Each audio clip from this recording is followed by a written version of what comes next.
table ronde réservée aux étudiants, c'est une première pour le FIPA. Vendredi matin, ils étaient une trentaine à l'hôtel Bellevue, venus de 4 masters spécialisés dans le documentaire. Bordeaux, Paris 7, Aix-Marseille et Évry.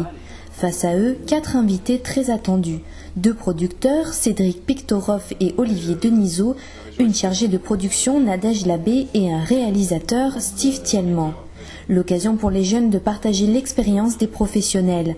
La question des nouvelles technologies n'a pas échappé au débat. Est-ce que ces masters-là vont évoluer avec les nouvelles technologies? Je crois qu'on les intègre petit à petit, mais que le cœur de notre apprentissage, c'est quand même la réflexion autour du documentaire et de ce qui se passe autour de nous dans le format film. La profession change puisqu'on parle de plus en plus de projets transmédia, cross-média, web documentaire, et que nous, dans la production, on est amené à de plus en plus sortir du cadre classique qui est le documentaire linéaire et aller vers d'autres formes de narration, d'autres formes de production.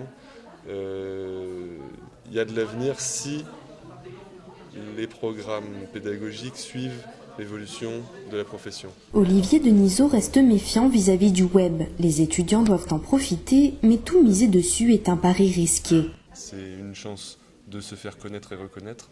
Par contre, ça n'offre pas aujourd'hui, je crois, les conditions économiques nécessaires à vivre de son travail. Les professionnels le confirment, le web fait partie de l'avenir de la diffusion du documentaire. Mais les producteurs et réalisateurs en herbe sont conscients de l'importance d'une formation classique et d'une mise en pratique sur le terrain. Augmenter sa visibilité sur le net est un plus. Le mieux reste de se déplacer.